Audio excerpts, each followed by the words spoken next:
What's up, YouTube? This is the Working Investor. In this video, I'm going to answer two different questions. Number one, I had somebody ask me, and I think about it myself sometimes, because I own from YieldMax the ABCD, the highest payers in general, one of the highest payers.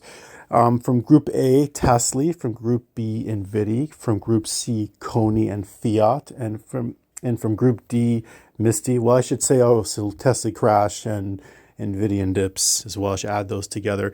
But in addition, I also own ULTY. And I think about it myself, I'll be honest. Am I doubling up my risk exposure by holding ULTY? Because you could see here, and I'm going to, that ULTY holds Coinbase. It's all alphabetized. So it holds NVIDIA. It holds Tesla, and it holds MSTY. You could see it. It's here. I'm telling you, it's here. Here it is, MSTY. Not MSTY, MicroStrategy. So that's one question we're going to address today.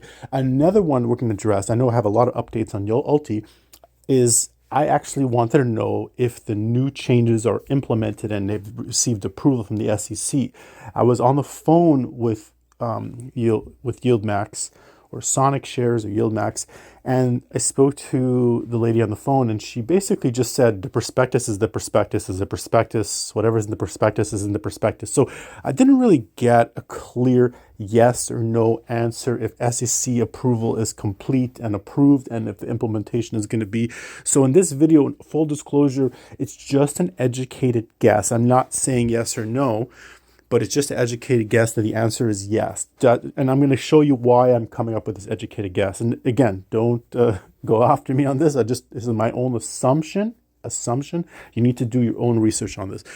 The way I'm assuming it is because if you look, and I'll answer this question first, and then we'll go into more of double risk or not. So you could see here, case in point, this is the holdings of yesterday, 10:15.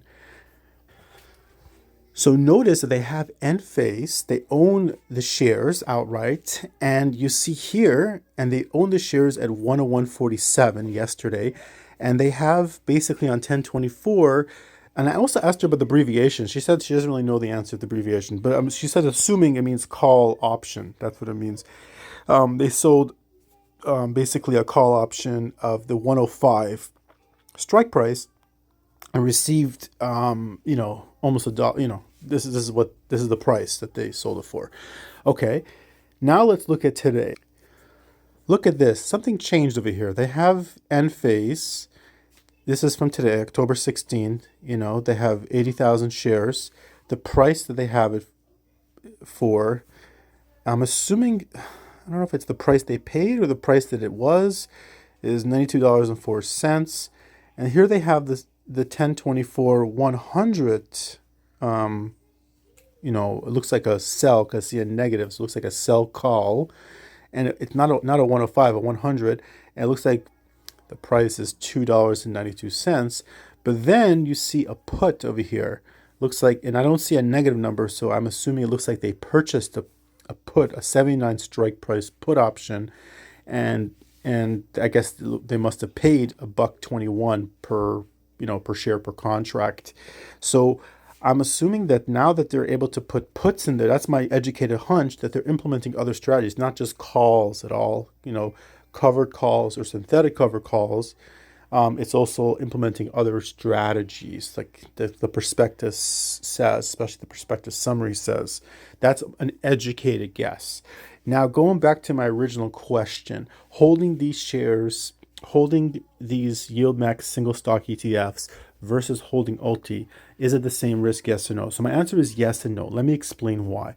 So in ULTY, they don't necessarily have to hold these 4 underliers.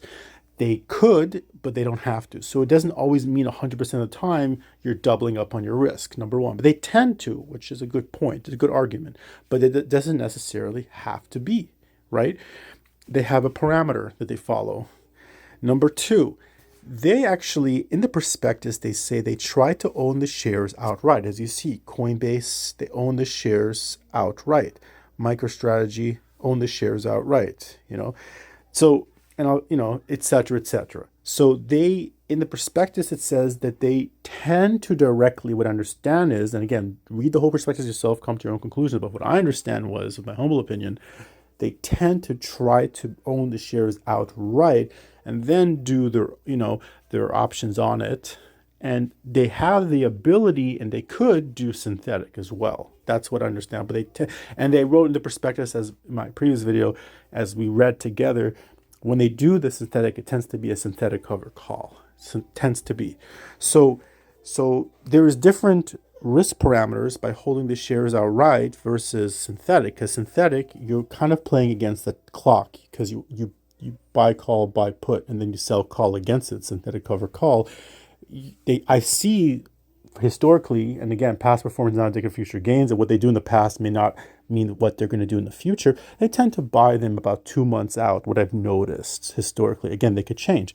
And they're fighting against the clock because it costs money to get into the synthetics, and then hopefully the synthetic moves in the up direction to capture some of the upside. That's the idea. But then they also have the shorts and whatever other position type of strategies they want to do. But when you own the stock outright, you don't have to worry so much about time against you. If the stock doesn't move much, you could continuously sell on the same thing over and over again. So it's a different type of risk profile. Of course, if the stock goes down, they have to figure out how to maneuver as well. So that's something also to consider. It's different. And then when it comes to options, right? When it comes to people talk about hedging and diversification. And then Tom Sosnoff, again, I always mention him from TSLY, Tasty Trade. They changed their name several times. He talks about diversification, right? So when it comes to options, you have a lot of ability to diversify. It's not just diversifying an underlier. You to diversify in expiration date, because different times have different types of volatility, depending if there is an election going on, depending if there is earnings coming up, which all these are applicable right now, right? So there's even something called calendar spreads, which you take advantage of differences of implied volatility of different times. So you can diversify in expiration date. You could diversify in strike price. Different strike prices would dictate if a trade is going positive or negative, or how, in what magnitude. You can also short, long, or neutral the market. You could do, you could buy or sell options. You could do strangles. You could do straddles. You do so many other. You could do iron condors. There's a lot of different plays to do. So even within the same underlier, same exposure to the same underlier, you have different types of positions and strategies that you can implement, spreads and all kinds of other stuff. So in ULTY, again, I'm assuming it went through, but again, I don't, please, do your own research, do your own diligence. I don't have clear answers. So if you have clear answers, that would be I really want to know. But if it is indeed true, assuming that, they have a lot more ways to manage positions differently than in TSLY, NVDY, CONY, and MSTY. They are limited by the parameters of their prospectus, which was approved by the SEC. And it sounds like, what I understand is, it's just synthetic cover calls with some opportunistic call credit spreads. They don't have other, they can't do strangles. They can't covered strangles. They can't do the collar method. They can't hedge or take, and they have to trade those underliers. But they can choose to hold off on trading a certain underlier during, let's say, an earnings season, or not, or do other strategies. They have a multitude of ways to maneuver things. Again, assuming that they have the SEC approval and everything. But even without the SEC approval, how they were before, they can omit and decide not to trade certain underliers during certain market environments, or to not. There's more flexibility. More diversification. So I would say yes, for all these reasons. I would say yes, you are, in a way, you are doubling up on your exposure. It makes sense to me. And in a way, you're not, because they're just similar but different. You know what I mean? So, yeah, that's my take on it. Let me know what you guys think. If anybody has 100% clarity about the SEC, let me know. I'm very curious to know. Anyways, I hope you guys have a wonderful trading day.